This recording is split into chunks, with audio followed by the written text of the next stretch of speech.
पर कुदरत रखने वाला है। दुनिया की हर चीज पर उसका कंट्रोल और कब्जा है।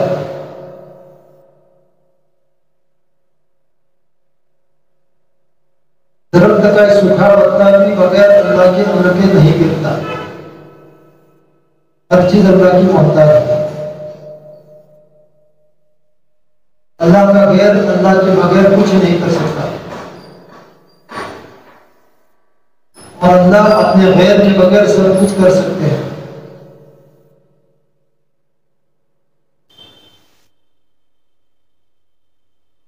जिन्नत के नक्शों में नाफक इज्जत देते हैं, इज्जत के नक्शों में नाफक जलील करते हैं। मौत के नक्शों में नाफक जिंदगी बख्शते हैं और जिंदगी के नक्शों में नाफक मौत दे देते हैं। वो कातिल मुतलक है, वो बादशाह है, वो बादशाह बादशाह है। उसकी कुदरत चलती है तो उसको कोई रोक नहीं सकता, किसी को अख्तियार नहीं है। उसने दुनिया को असबाब के साथ चलाया है।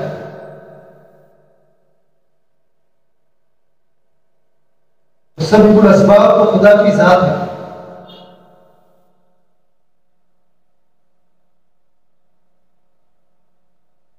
ये तो हमारा इम्तिहान है कि इंसान असबाब को अख्तियार करके असबाब का यकीन ले जाता है या अल्लाह की जात पर यकीन लाता है। ये हमारा इम्तिहान है। वरना अल्लाह कादिर मुतलक है, क्या पत्थर से हामिला मुर्गी को निकाल सकते हैं, ईसा इस्लाम को बगैर बाप के पैदा कर सकते हैं, आदम इस्लाम को बगैर माँ बाप के पैदा कर सकते हैं। ये अल्लाह की कुदरत है। लेकिन अल्लाह की आदत और अल्लाह की सुन्नत ये है कि अब अगर बच्चा चाहिए तो शादी करो, माँ बाप के मिलने पर बच्चा पैदा होता है। ये अल्लाह की आदत, ये अल्लाह की सुन्नत है, ये अल्लाह की आदत है। लेकिन अल्लाह की कुदरत जब चलती है तो न वो बाप के मोहताज रहते हैं न माँ के मोहताज रहते हैं। कि हमें समझाने के लिए, हमारी इबरत के लिए अल्लाह पाक ने ये आदम इस्लाम को पैदा किया मट्टी से। न बाप है न माँ है। हमारी दादी हजरत हव्वा को आदम इस्लाम की टेढ़ी पसली से पैदा किया।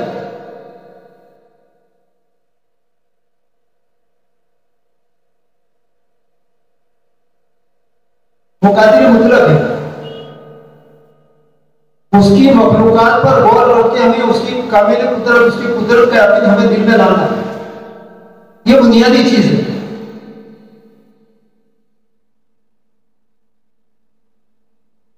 मेरी कुदरत को पहचानो, मेरी ताकत को पहचानो, मेरे खजानों को पहचानो कि मैं कितनी बड़ी कुदरत वाला हूं, कितनी बड़ी ताकत वाला हूं।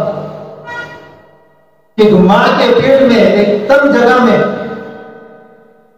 रात का अंधेरा, रहमदानी का अंधेरा और रहमदानी की झिल्ली का अंधेरा, फी ज़ुलुमाती सलास, 3 दिन अंधेरे में अल्लाह पाक एक खूबसूरत बच्चे को पैदा फरमाते हैं।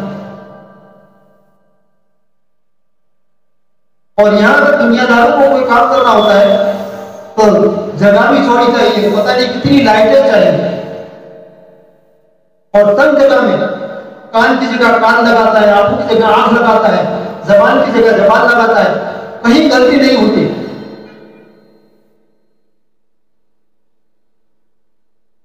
ये अल्लाह की कुदरत पर गौर करने की चीजें हैं।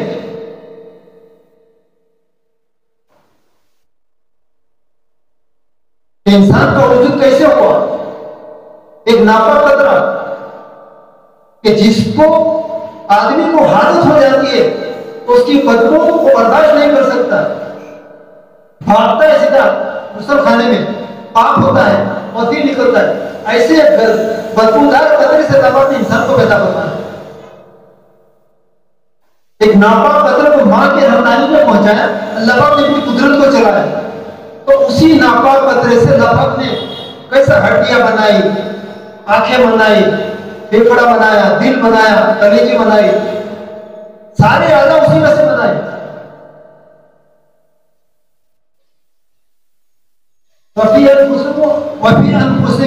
अफला तुबसिरून, क्या तुम अपनी जानों में गौर नहीं करते? वजूद कैसे हुआ? अपनी जानों पर गौर करो तो खुदा की जात को तुम पहचानोगे।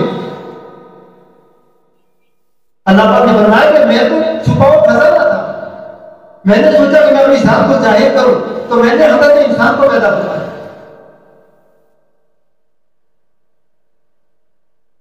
अल्लाह पाक जबले जोहर के पीछे है, जबले जोहर के पीछे है। मुजाहिदा बर्दाश्त करके तकलीफें उठा करके उस पहाड़ को खोदना है। जब हमारी मेहनत उस मेयार की तरफ पहुंच जाएगी तो वो पहाड़ हमारे दरमियान से हट जाएगा और खुदाई जात की आला जात हमारे सामने आ जाएगी। हम खुदाई की जात को पाने वाले लोग जाएंगे।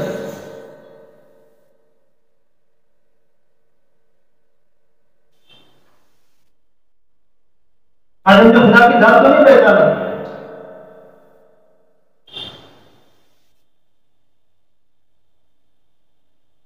इसके लिए फरमाते हैं भाई गौर व फिक्र मारिफत की कुंजी है। अल्लाह की मखलूकात पर खूब गौर व फिक्र करो ताकि मेरी सलाबत फरमात की मेरी जात पर गौर मत करो कि मेरा वजूद कैसे हुआ, मैं तो बरा हूं, बल्कि मखलूकात पर गौर करो। मखलूकात पर गौर करके तुम मुझ तक पहुंच सकते हो। और मखलूकात पर गौर करना 70 साल की इबादत से अफजल है। 70 साल की इबादत से।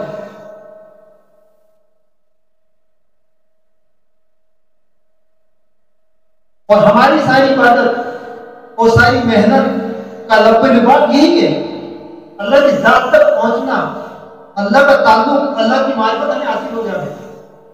और कुरान में भी अल्लाह फरमाते हैं कि वमा खलक़तुल जिन्ना वल इंसा इल्ला लियअबुदून, कि मेरे जिन्नात और इंसान की पैदाइश का मकसद वाहिद है कि मेरी इबादत, मेरी मारिफत। लियअबुदून से उलमा इकराम फरमाते हैं इल्ला लियअरिफून, कि इबादत का जैसा हक है कमा हक कहूं, बंदा अगर इबादत करेगा तो फिर वो बंदा मारिफत तक पहुंचेगा। लेकिन वो इबादत होनी चाहिए।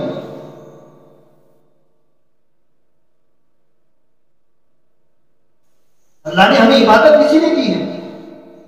जैसे दुनिया की चीजें हम खाते हैं तो हर चीज में अलग अलग तासीर होती है, इसी तरह अल्लाह पाक ने हमें आमाल दिए हैं, उस आमाल में भी अल्लाह पाक ने तासीर रखी हुई है। जिस्म को मट्टी से पैदा किया तो उसकी ग़िज़ा का इंतजाम अल्लाह ने मट्टी से पैदा फरमाया। अल्लाह पाक ने रूह को आसमान से उतारी है तो उसकी ग़िज़ा भी अल्लाह पाक ने आसमान से उतारी है। आमाल सब आसमान से उतरे हैं और ये सब रूहानी ग़िज़ा है। रूह को इसके जरिए से ग़िज़ा पहुंचती है, इसके जरिए से रूह को तक़वियत पहुंचती है। और जितने अमाल हकीकत के साथ जितने अमाल होंगे इतने ही अमाल में वजन होता है और इतनी ही रूह को तक़वियत पहुंचती है। इसीलिए फरमाते हैं कि नमाज को खुशू के साथ पढ़ने की मेहनत करो। नमाज वो ध्यान है कि जिसके जरिए से बंदे को अल्लाह का ताल्लुक और अल्लाह का कुर्ब नसीब होता है।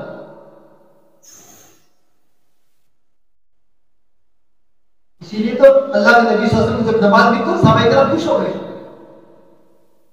बस हम तो हमें मसले हल करने का एक हथियार मिल गया। और कैसे मसाइल हल किए सहाबाए किराम ने? वाक़ियात हम पढ़ते भी है, सुनते भी है। एक काफिला जा रहा है, एक सहाबी का खच्चर पड़ गया। किसी सहाबी ने कहा कि तुम्हारा सामान हमारे खच्चर पर डाल दो और चलो। नहीं, तुम जाओ, मैं तुमसे मिलूंगा। अपनी इबादत पर, अपनी नमाज पर कितना यकीन है। वजू किया, 2 रकात नमाज पढ़ी, अल्लाह से दुआ मांगी, अल्लाह इसको तो क़यामत के दिन जिंदा तो करेगा लेकिन मेरे क्या काम है? आज अगर तू उसको जिंदा कर दे तो ये मेरे काम आ जाएगा। कैसी नमाज होगी? चक्की चलवा रहे हैं, 2 रकात नमाज पढ़ने पर चक्की नहीं चलती तो नाउमीद नहीं होते, बल्कि ये सोचते हैं मेरी नमाज में खोट है। दूसरी मरतबा पढ़ते हैं, चक्की नहीं चलती तो तीसरी मरतबा नमाज पढ़ते हैं, नहीं मेरी नमाज में खोट है। अल्लाह के नबी ने फरमाया कि नमाज से सारे मसले हल होते हैं, मेरी नमाज में खोट है, मेरा मसला क्यों हल नहीं हुआ? इतना नमाज का यकीन था। 2 बारह से 12 जब पढ़ी तो घर में चक्की चलने लगी। आज हम नमाज से नाउमीद हो जाते हैं। पहली बात तो यह कि हमें नमाज की तौफीक ही नहीं मिलती, और कभी पढ़ते भी हैं तो नाउमीद हो जाते हैं। एक औरत ने साहबे किराम के जमाने में, अल्लाह के नबी सल्लल्लाहु अलैहि वसल्लम के जमाने में, औरत ने अपने बच्चों को जिंदा करना है, मरा हुआ बच्चा, नमाज के जरिए से। नहीं इस्लाम में दाखिल हुई थी और बच्चा मर गया। नमाज पढ़ के अल्लाह से दुआ की, अल्लाह अगर ये मेरा बच्चा मर गया तो ये ईमान वाले मुझे ताना देंगे, यदि तू मुसलमान होगी तो तेरा बच्चा मर गया। नमाज पढ़ के अल्लाह के सामने इतना हुई, अल्लाह पाक ने बच्चे को जिंदा कर दिया।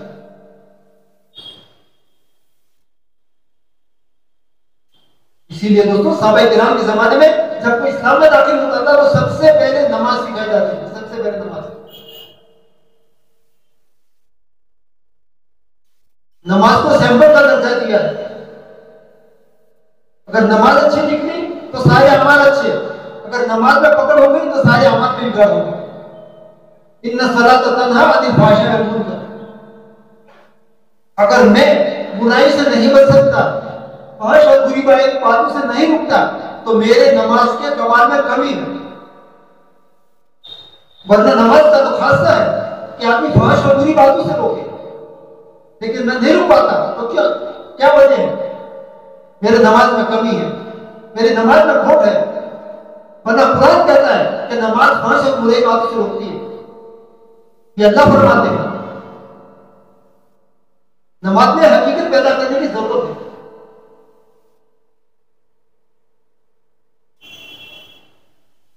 इसीलिए कलमे के बाद नमाज है। हाँ, नमाज, और सबसे पहले नमाजी का हिसाब है। हज़रत उमर रज़ियल्लाहु अन्हु को जब खंजर मारा गया, अक्सर औकात आप बेहोश रहते थे, नमाज का वक्त आता तो आपको होश में लाकर आपसे नमाज अदा कराई जाती थी। एक वक्त में आपको नमाज के लिए होश में लाने की बहुत कोशिश की, लेकिन आप होश में नहीं आते। देखा कि नमाज का वक्त भी जा रहा है, अब क्या करें? किसी सहाबी के दिल में अल्लाह पाक ने बात डाली, तो उन्होंने कान में जाकर कहा कि अस्सलाह, नमाज। फौरन बेदार हो गए। जब नमाज का लफ्ज़ आपके कान में पड़ा, बेदार होकर कहते हैं हाँ इस्लाम में उसका कोई हिस्सा नहीं जो नमाज को न पढ़े। नमाज का इतना बड़ा दर्जा दिया जैसे सर में, हमारे बदन में सर का दर्जा। हमने दुनिया में कहीं देखा कि बगैर सर का आदमी हो? आज दुनिया में देखो कि इतने ऐसे आदमी हैं कि जिनकी जिंदगी में नमाज नहीं है। हम अपनी नमाजों पर मुतमईन हैं। अल्लाह पाक ने सिर्फ हमें इसलिए नहीं भेजा कि अपनी इबादत पर मुतमईन रहो। हमें तो पैदा फरमाया है उम्मत के लिए, उम्मत की नफा रसानी के लिए दोस्तों हमें पैदा फरमाया है। इस उम्मत को आबिद बनाकर नहीं भेजा गया है कि सिर्फ तुम अपनी जन्नत बनाओ। तुम्हें तो उम्मत को लेकर चलना है। पूरी उम्मत एक उम्मती का जिम्मेदार है और एक उम्मती पूरी उम्मत की जिम्मेदार है।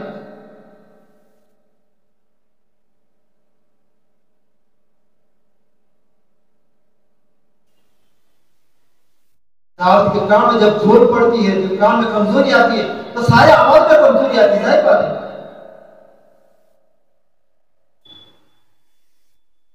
सारी बुनियादी कमजोरियां ये हैं कि जब तक दावत के काम में मजबूती नहीं आएगी हर मस्जिद के एतबार से, तब तक ये सारे काम, सारे अमल हमारे काबू में, कंट्रोल में दोस्तों नहीं आ सकते। हमारे शहर में काम के एतबार से कितनी कमजोरी है। इन कमजोरियों को दूर करने के लिए हमें क्या करना? मस्जिद और जमात के एतबार से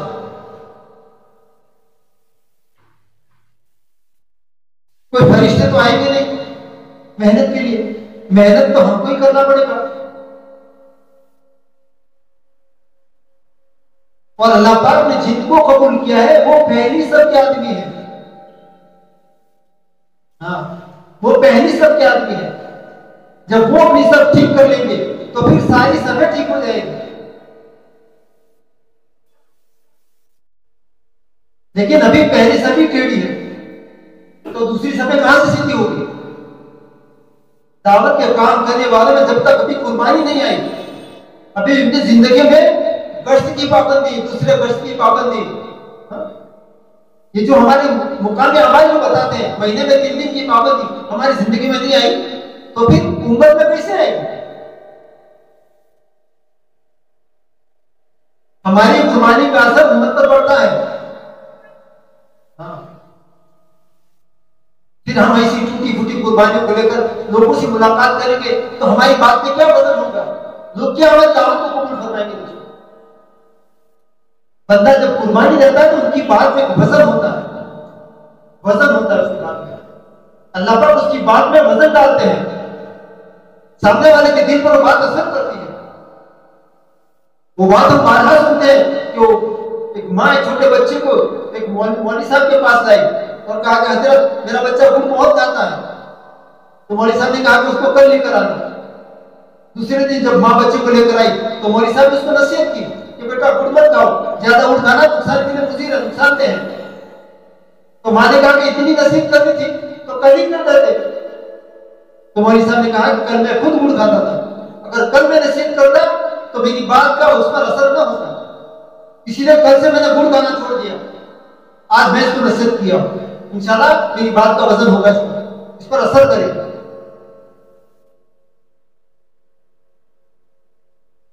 अल्लाह पाक भी फरमाते हैं कबूल मक्तल इन्नल्लाह यंतक़िमु मा तफ़अलून। अल्लाह के नजदीक सबसे बड़ी नाराजगी की बात वो है कि जो कहो वो तुम करते नहीं, जो कहते हो वो करते नहीं। हम लोगों को तो कहते हैं लेकिन हमारी जिंदगी में वो अमल नहीं होते, तो हमारी बात मारी जाती है। दोस्तों,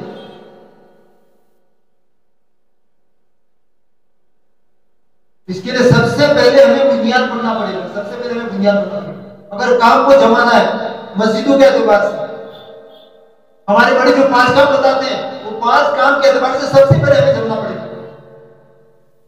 खतरा में बहुत करीब ऐसे हैं कि जिनकी कोई खैर खबर लेने वाला नहीं है। अगर हर मस्जिद वाला एक एक करके अपनी गोद ले ले कि हफ्ते में एक दिन तय करे कि हमें उस मस्जिद में दूसरे गश्त के उन्वान पर जाना है और वहां पर मेहनत करना है, क्या हमारी मेहनत रायगा होगी? ये मौका है दोस्तों हमारे हाथ में। पर ये मैं कैसे लोग बेचारे जहालत की जिंदगी गुजार रहे हैं। हमारा दूसरा गश्त भी हो जाएगा और हमारी कुर्बानी के जरिए से अल्लाह पाक उस करीमे दीन को भी फैलाएंगे। ऐसे बहुत से करिया है, हर बस्ती वाला एक एक करी को अपनी गोद में ले ले और हफ्ते में एक दिन क्या कर ले, मुकामी गश्त हमें करना ही है कुर्बानी के साथ, पाबंदी के साथ, हमारा नागा ना हो। और दूसरा दिन दूसरा गश्त जो दिन हमारे आते हैं उस दिन वहां जाकर खुसूसी मुलाकातें करना।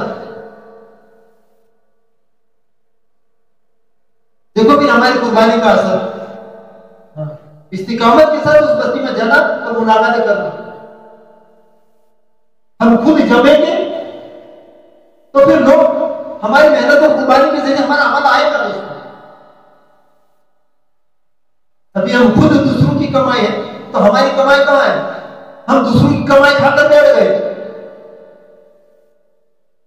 हमारे असलाफ, हमारे बड़े जिन्होंने कुर्बानियां दी, उनकी दुआओं का फल हम हैं, उनकी कमाई हम हैं। तो हमारा फर्ज ये नहीं बनता कि भाई हम भी कुछ कमाई करें? तो हम तो बांझ बन गए कि जिस औरत को बच्चा ना हो वो बांझ है। और हमारे बड़े फरमाते हैं कि ऐसे ना मरो, बांझ बनकर मत मरो, बल्कि ऐसी हालत में मरो कि तुम्हें मेहनत और कुर्बानी करके हम तुम्हारे पीछे मेहनत करने वाला अमला छोड़कर मरो।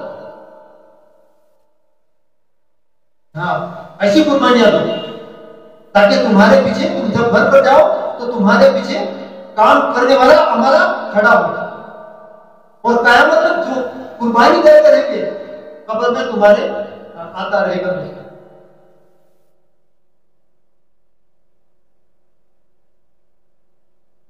इसके लिए बड़ों की नहज के मुताबिक जब तक काम नहीं होगा, काम वजूद में दोस्तों नहीं आएगा। मुकामी गश्त हर हाल में करना, हर हाल में मुकामी गश्त को करना, और वो भी दोनों नमाज का वक्त मुकम्मल फारिग करना, अधूरा नहीं। अधूरे दिन पर कामयाबी नहीं है, अधूरे अमाल पर वो नूर नहीं मिलता। मुकम्मल दिन पर कामयाबी मिलती है, ऐसे ही मुकम्मल अमाल पर तरक्की मिलती है। बहुत सी साथी होती है, बस दरमियानी बात हो गई, भाग के जाते हैं, खाना खाकर वापस आ जाते हैं।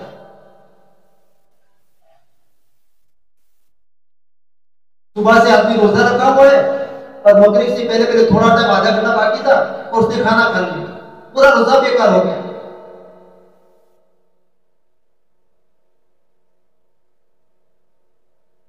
मुकम्मल कुर्बानी, दोनों नमाजों का वक्त मुकम्मल फारिग करना।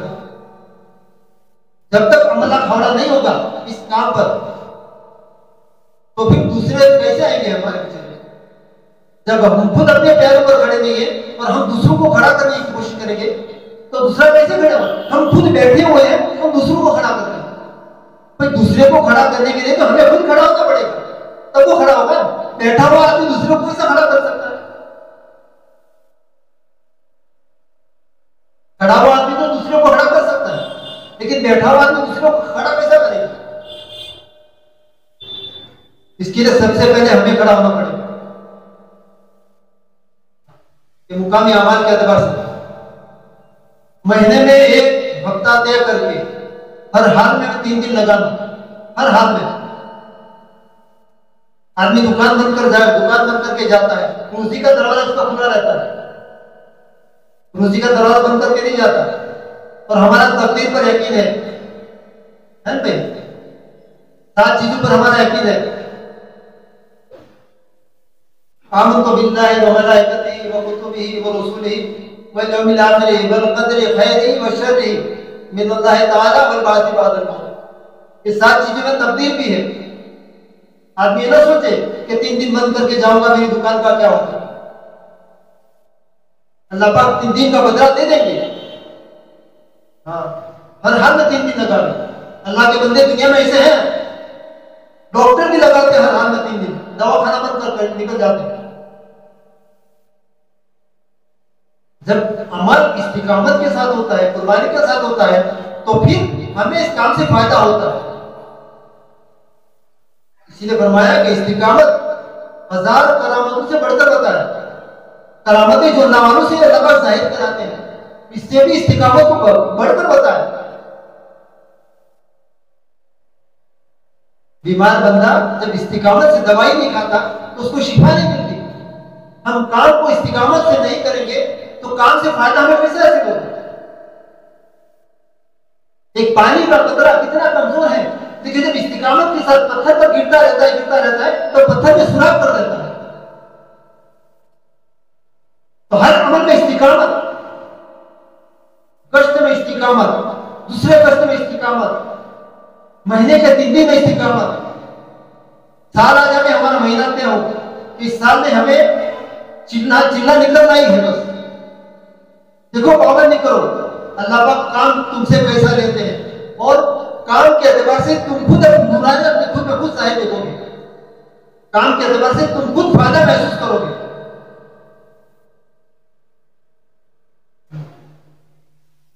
लेकिन दोस्तों, काम को हमने खुद ने बदनाम किया। इसलिए हमारे बड़े फरमाते हैं कि काम को जो नुकसान होता है काम करने वालों से होता है, न करने वाले तो करते नहीं है, उनसे क्या नुकसान होता है? अल्लाह ने जिनको कबूल किया है, हाँ, काम को जो नुकसान होता है उनकी वजह से होता है।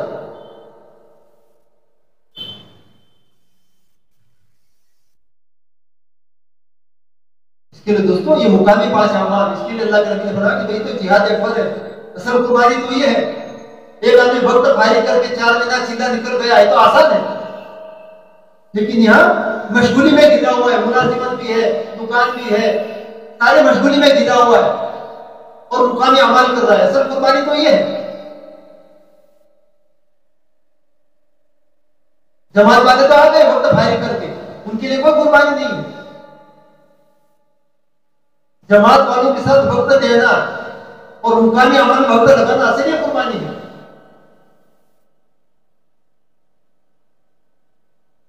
इसीलिए दोस्तों काम के एतबार से दोस्तों हमें फायदा नहीं होता, और काम को दोस्तों इसके लिए हम काम में रुकावट बने हुए हैं।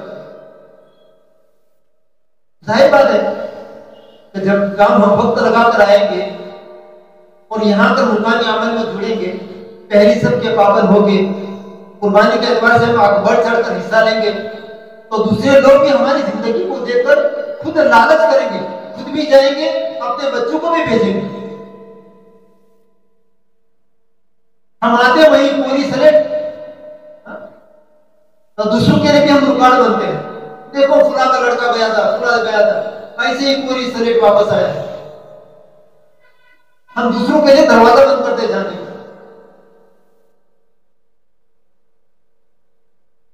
वरना शहर में बहुत पूरी दुनिया में देखो कि चिल्ले 4 महीने वाले तो आपको बहुत मिलेंगे लगाए हुए, लेकिन जिन्होंने वक्त लगाकर आकर अपनी जात को मुकामी अमाल के साथ एक खूंटे के साथ बांध दिया, ये मुकामी अमाल इसको कहते हैं उबेड़। ये जो गाड़ी ट्रक होता है ना, एक ऊंचाई पर ब्रिज पर जा रही है, अचानक बंद हो गई, ब्रेक फेल हो गई, तो पीछे ईंट का है, पत्थर का टुकड़ा रखना पड़ता है। उसको हमारी जबान में उबेड़ कहते हैं, पता नहीं आपकी जबान में क्या कहते हैं। तो मुकामी अमाल ये उबेड़ है कि आदमी चीला और 4 महीने के एतबार से एक कुर्बानी के मेयार पर पहुंचा होता है, और यहां मुकाम पर आकर मुकामी अमाल की उबेड़ नहीं लगाता, तो फिर वो ट्रक कहां जाएगा भाई? देवस मारता हो, अगर ईंट और पत्थर नहीं रखेगा तो कहां जाएगी वो गाड़ी? पता नहीं कितना नुकसान होगा। क्यों? कि वो काम को जान चुका है और जानने के बावजूद नहीं करता, तो उसको तो नुकसान पहुंचेगा, और इसकी वजह से पता नहीं कितने लोग के लिए तो अल्लाह के रास्ते में निकलने के लिए रुकने का जरिया बनेगा।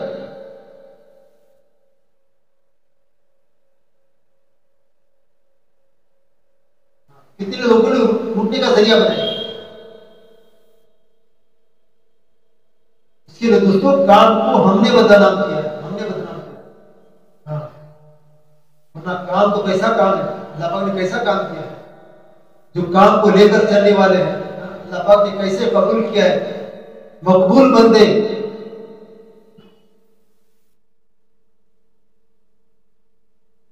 कि जिनको हमने देखा भी नहीं, उनकी इज्जत हमारे दिलों में है।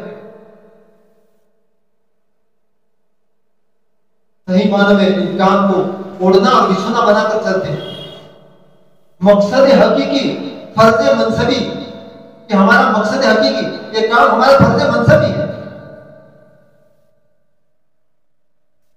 हमारा कोई काम नहीं, बस इसी काम को ओढ़ना बिछाना है। बूढ़े हो गए, बीमारियों में भी चलते हैं,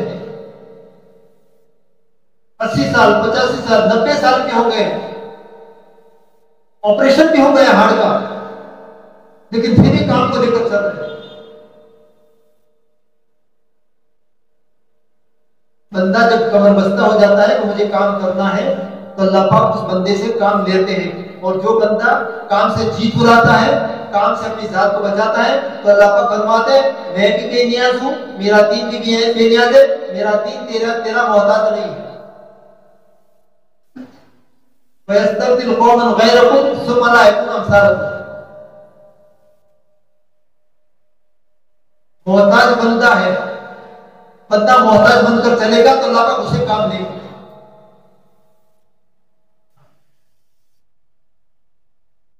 और अगर हम जी चुराएंगे, अपनी जात को, अपने दामन को बचाएंगे, तो अल्लाह पाक फरमाते हैं तेरी कोई जरूरत नहीं।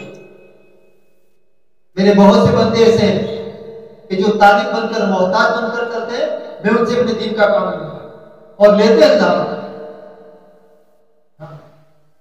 तो बहुत बड़ी सादत है उनके लिए कि अल्लाह पाक ने उनको कबूल किया है। अल्लाह पाक हमें भी कबूल कर सकते हैं। हाँ, अल्लाह पाक हमें भी काम के एतबार से कबूल कर सकते हैं, लेकिन पहला कदम हमारा बंदा जब फर्श पर इरादा करता है, अल्लाह पाक फर्श पर इरादा कर लेते हैं।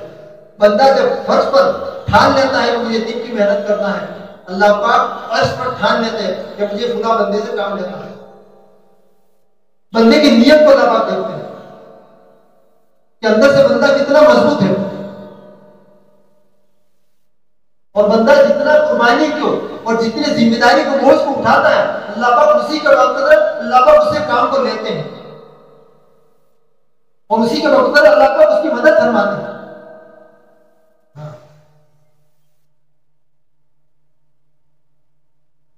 आज हमें काम में बहुत महसूस होता है, लेकिन जब बस कमर बस्ता हो जाएंगे काम के लिए, कमर बांध देंगे कि नहीं मुझे आराम में करना है, तो अल्लाह पाक आसान कर देंगे। वल्लज़ीना जाहदू फीना लनहदीनहुम सुबुलना, जो मेरे रास्ते में जिद्दोजहद करेगा, मुजाहिदा बर्दाश्त करेगा, हम उसके लिए हिदायत की राहों को खोल देंगे। अल्लाह पाक उससे ऐसा काम लेंगे, अल्लाह पाक उसकी जबान से ऐसी बातें कहलवाएंगे हिकमत की कि जो तुम्हें किताबों में ढूंढने से वो बातें नहीं मिलेगी, हालांकि वो गैर आलिम है। ये काम ऐसा है, गैर आलिम को आलिम बना देता है। ऐसे हिकमत के चश्मे सीनों से जारी होते हैं।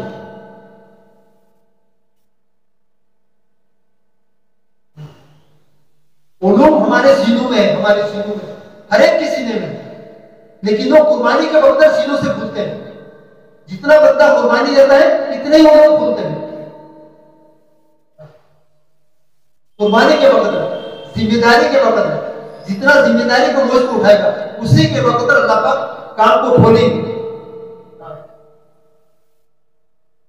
काश्तकार के लिए हम आदमी रखते हैं मजदूर, उसके लिए दाना, पानी, अनाज, दवाई, खाद, जो भी जरूरत पड़ती है उसको उसके मालिक की तरफ से मिलेगा, है भाई। तो हम भी अपनी जात को जब काम के लिए पेश करेंगे, हिकमत, बसीरत, सिफात, अखलाक वो अल्लाह की तरफ से मिलेगा, अल्लाह को देंगे। इल्म ये अल्लाह की तरफ से मिलेगा, ये अल्लाह का वादा है। पूछा कि भाई ताला जब कोई बंदा इस काम को लेकर चलेगा तो तू उसको क्या देगा? तो अल्लाह पाक ने फरमाया मैं अपने इल्म में से उसको हिल्म दूंगा और अपने इल्म में से मैं उसको इल्म दूंगा। जब अल्लाह पाक अपना इल्म दे, अपना इल्म दे, तो फिर वो बंदा कितना बढ़ेगा काम के एतबार से, कितना मकबूल बंदा बनेगा मखलूक की निगाहों में।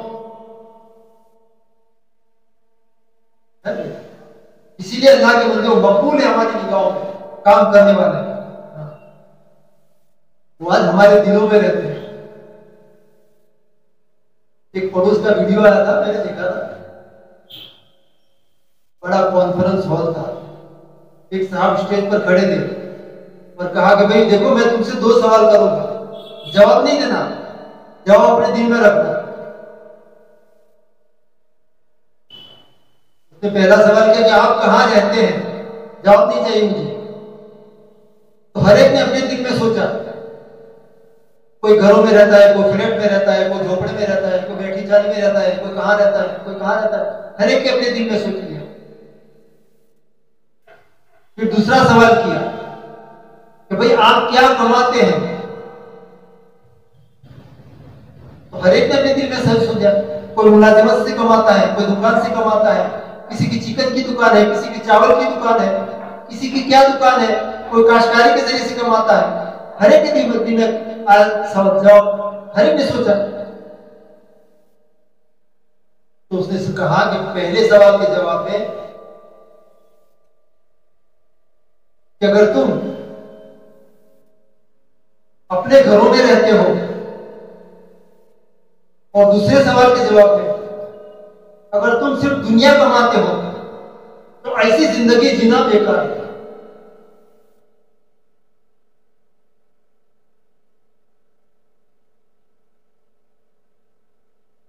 तुम सिर्फ अपने घरों में रहते हो और सिर्फ दुनिया कमाते हो तो ऐसी जिंदगी जीना बेकार है। वो कैसे? अल्लाह वाले घरों में नहीं रहते, लोगों के दिलों में रहते हैं। अल्लाह वाले पैसा नहीं कमाते, वो लोगों की दुआएं कमाते हैं हमारी तरह। हाँ, पूरी दुनिया उनके लिए दुआएं करती है, वो हमारी तरह पैसे नहीं कमाते। उनका घर तो झोपड़ा होता है। अल्लाह वाले हमारे दिलों में है कि नहीं भाई?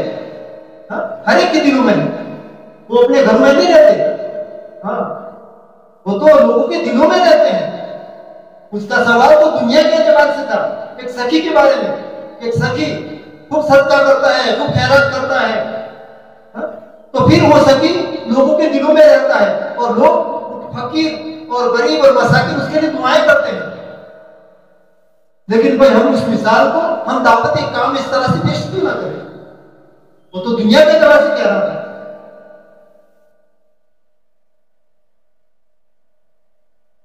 तो हम तो अपने मकानों में रहते हैं, लोगों के दिलों में नहीं रहते। और हम पैसा कमाते हैं, दुआएं नहीं कमाते। लेकिन अगर हमें लोगों के दिलों में रहना है और लोगों की दुआएं कमाना है तो फिर ये मेहनत है।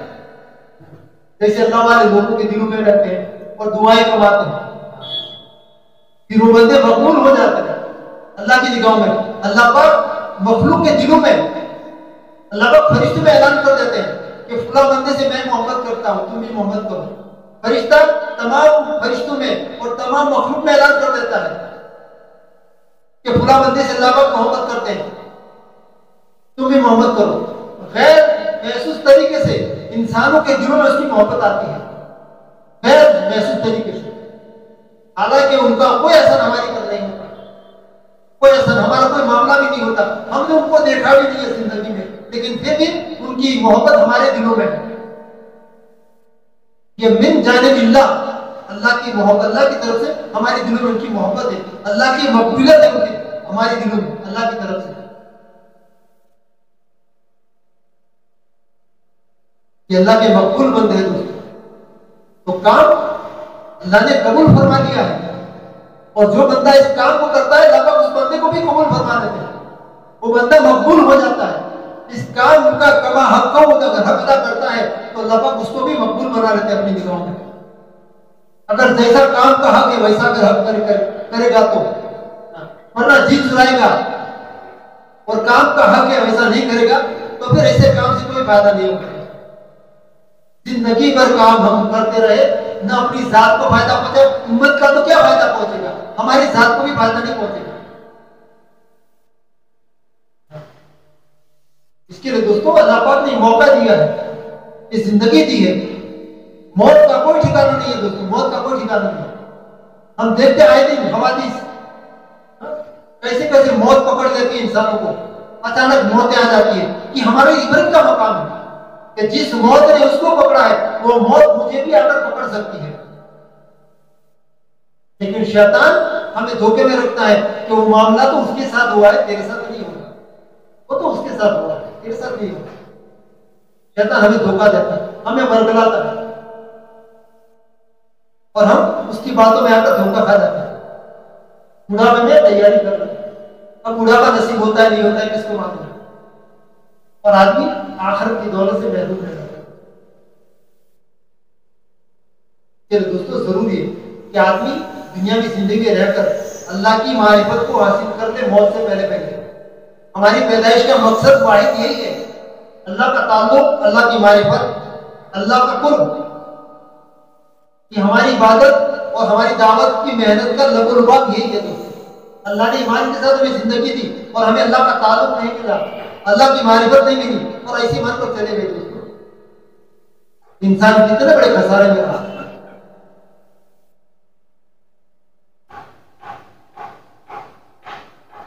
दोस्तों आज हम सब सो रहे हैं, जब मलकुल मौत जब से हरक को छुएंगे तब हम सब बेदार होंगे। तब बेदार होना बेकार है।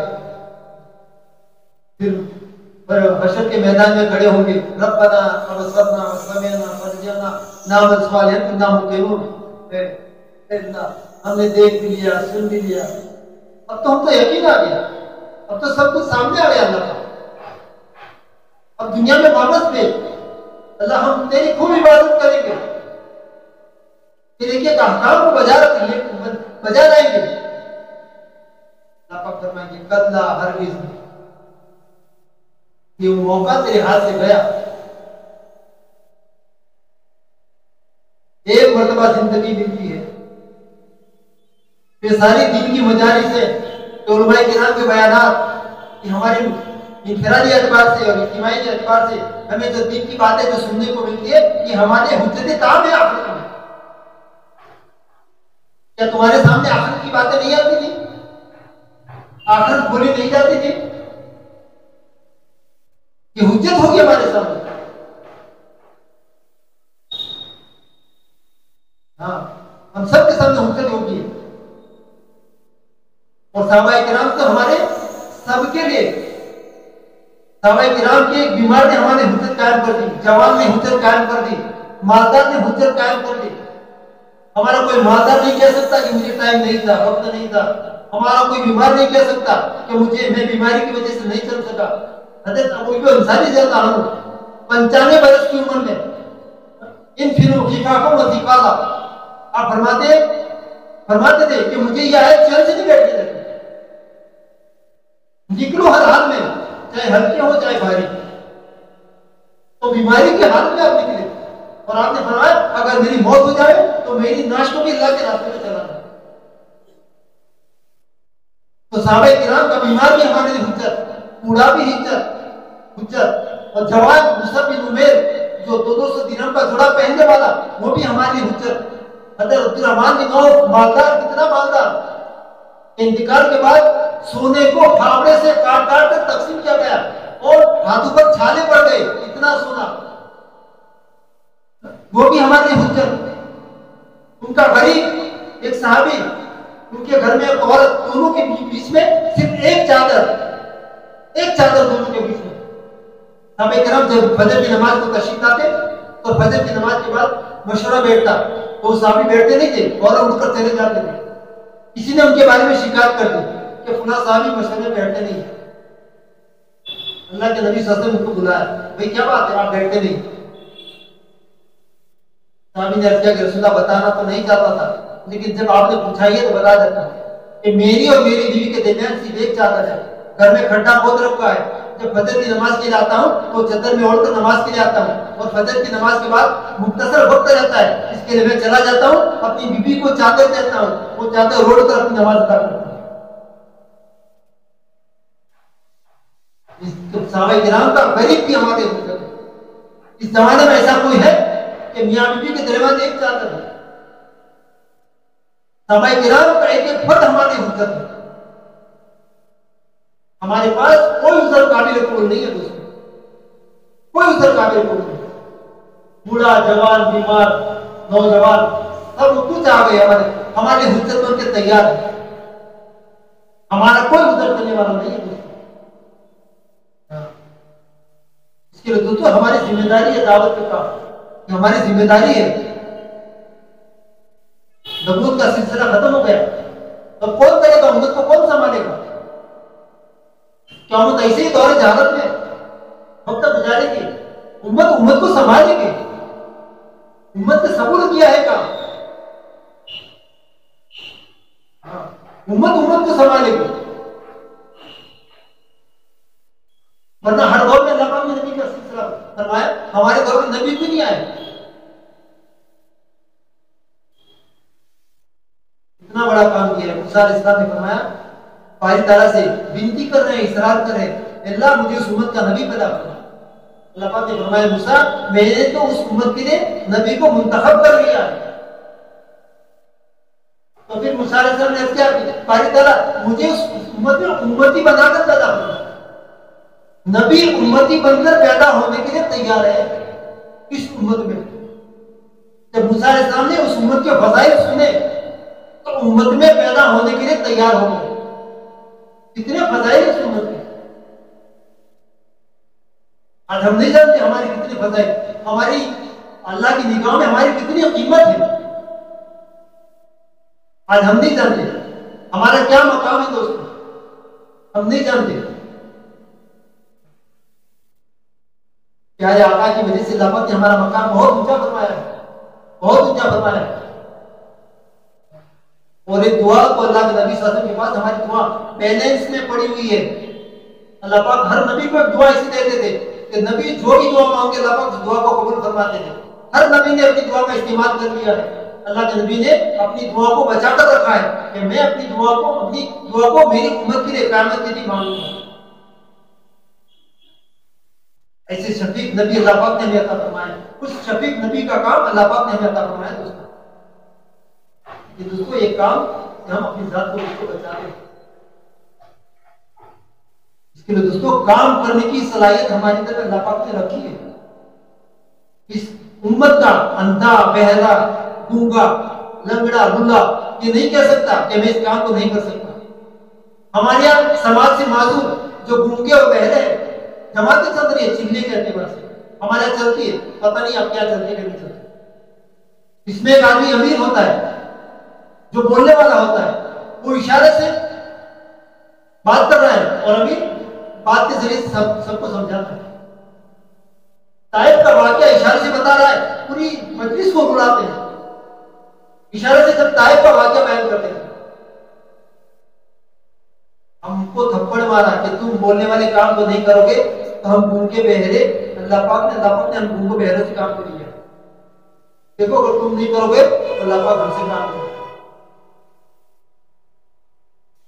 इस उम्मत का कोई फर्क ये ना समझे कि मैं काम को नहीं कर सकता। इस उम्मत में पैदा हो गया, चाहे गूंगा हो, बहरा हो, अंधा हो, लंगड़ा हो, लूला हो, हर फर्द इस काम को कर सकता है। अल्लाह पाक ने परिंदे को परिंदा बनाया तो उसके अंदर उड़ने की ताकत है। मछली को मछली बनाया तो अल्लाह पाक ने उसके अंदर तैरने की ताकत को रखा है। ना युकल्लिफुल्लाहु नफ्सन इल्ला वुसअहा। अल्लाह पाक ने हमें इस काम का मुकल्लफ बनाया और काम का बोझ ज्यादा नहीं डालते जितनी अल्लाह पाक ने हमारे अंदर काम की सलाहियत रखी है।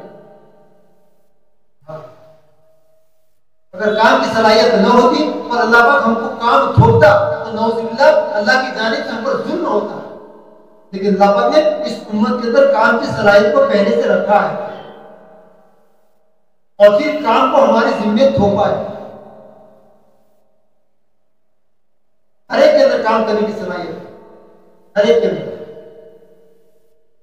ये अलग बात है कि बंदा अपनी जात को बचा ले, लेकिन इस काम का हर बंदा काम को कर सकता है, हर बंदा। इसलिए जो बंदा काम के लिए कमर बस्ता हो जाता है अल्लाह पाक उसको कबूल फरमाता है। इसलिए भाई दोस्तों कुर्बानी शर्त है।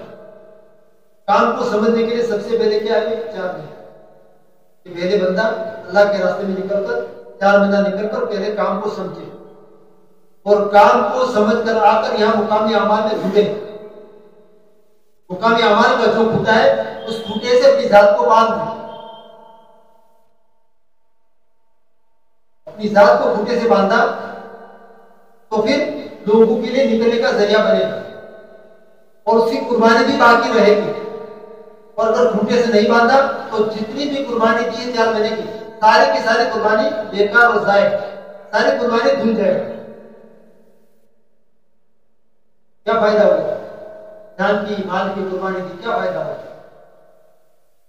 क्या हम तो ये समझ कर गए कि हमारे बड़े कहते हैं भाई 1 मरतबा 4 महीना लगा दो तो क्या जन्नत के धनी बन जाओगे। लगता है लोग ऐसा समझ कर जा रहे हैं, चलो 1 मरतबा लगा दो हम जन्नत के धनी बन जाएंगे। ऐसा नहीं है। फरमाते कि मैंने शुरू में 4 महीना जब निकला तो आखिरी वक्त तक कहते कि मेरा 4 महीना पूरा ही नहीं हुआ। ये तो जिंदगी भर का काम है।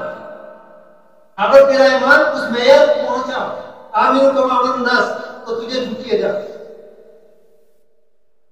छुट्टी है जा। अल्लाह पाक ने जो ईमान मांगा है आमिर कमा अमन नास तो तुझे छुट्टी है। कोई इस दुनिया में ऐसा बंदा कि जो सहाबा के मेयार को पहुंचा हो? आमिर कमा अमन नास मुराद कौन है? सहाबा किराम की जमात है। अल्लाह पाक ने मेयार बताई है कि काम करते करते ईमान यहां तक बनाओ तुम। ये मेयार बताइए, ईमान की मेयार बताइए। मौलाना साहब से किसी ने कहा कि हजरत आप क्या चाहते हैं? लोगों का घर छुड़वाते हैं, माँ बाप छुड़वाते हैं, कारोबार छुड़वाते हैं। तो आपने फरमाया कि अल्लाह के नबी सल्लल्लाहु अलैहि वसल्लम उम्मत को जिस मेयार पर, जिस सतह पर छोड़कर गए थे मेरे इस काम से मैं भी चाहता हूं कि उम्मत दोबारा फिर इस सतह पर आ जाए। इस काम का मकसद ये है उम्मत को फिर से दोबारा इस सतह पर लाना है, और काम पर सतह पर आ सकती उम्मत इसी काम के जरिए से आ सकती है, और कोई काम नहीं है।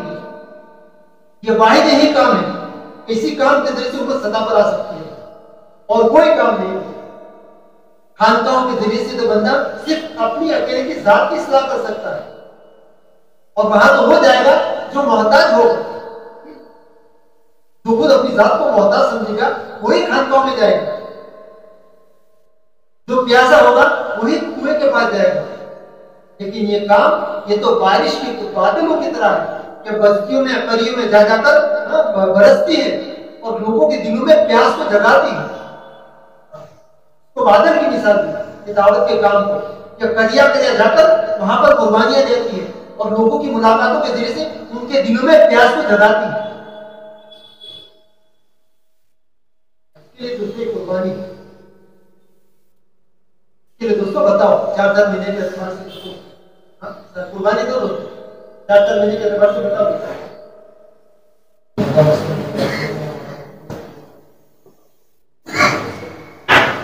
मैं हूँ सैयद मुनीर, सुन मेरे रब ये दुआ। मैं हूँ सैयद मुनीर।